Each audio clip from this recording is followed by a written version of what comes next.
And this is horrendous in all levels. Demonic and sexualized display of something that we hold very sacred. Children were watching the Olympics. We have a right to all of the prophets, but We will not accept that you have defamed him.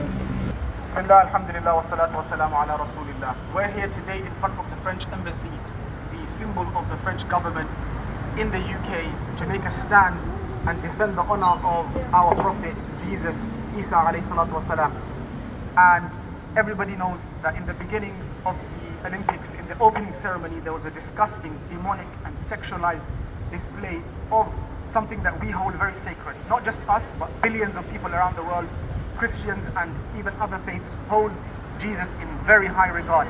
So we're here to make a stand, and we have a right to all of the prophets, whether that be Moses, Jesus, Muhammad, may peace and blessings be upon all of them. Assalamu alaikum. We're here to defend our prophet Jesus, Alayhi Salaam, and we know him as Isa.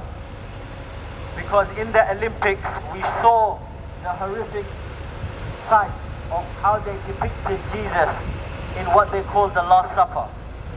And Jesus is our beloved prophet and messenger, Alayhi Salaam. We saw in the Olympics how they depicted Jesus with a man who is basically painted in blue, not even dressed in blue. And this is horrendous in all levels. Humanitarianly, logically, children were watching the Olympics and you depicted Jesus like this. When many Christians and even Muslims, yes, Muslims, we love Jesus. Jesus was our prophet, and we're here to defend our beloved prophet Jesus, alayhi salam, with people around him who showed a demonic, sexualized version, and this is unacceptable. And that's why as Muslims today we've come to defend the honor of our prophet Jesus, Isa alayhi salam. Let me tell you and educate who was Jesus.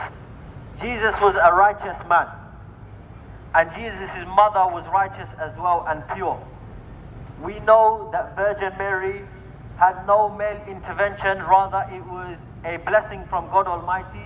The Spirit of Jesus came down. And we know he spoke from the cradle to defend his mother's honor as well.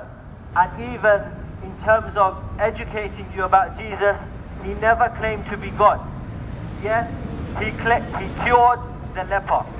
He cured the blind man. He gave life to the deaf, but he always said this is by the permission of God Almighty Allah. We will not accept that you have defamed him in such a way of depiction of a demonized, sexualized activity that you did in the French Olympics. We call out the French Olympics, we call a spade a spade. It's unacceptable for you to try to take the honor of our beloved. And let me remind you that even with the Jews, they claim that they love Moses, but do they truly follow the scriptures of Moses? And we in Islam, we love Moses as well, and in fact even more. And that's why we commemorate the day Musa was saved, Moses was saved, where the sea is split. We commemorate this day by fasting 2 or 3 days, more than anybody else. And furthermore with Jesus, our Christian community, we invite you to come here to stand against the mockery of Jesus. And we know also from your government, you have a track record history of being Islamophobic. And we are here outside the French embassy to tell you this cannot continue. You cannot defame Jesus like this. You cannot treat Muslims like this. You will be held to account. As Christians who walk by and they hear me, we invite you to come and join us, because Jesus is not a God. He is a prophet. He is our prophet and our messenger, our most beloved, one of our most beloved. And we want you to stand here to defend the prophet Jesus, alayhi salam. Thank you.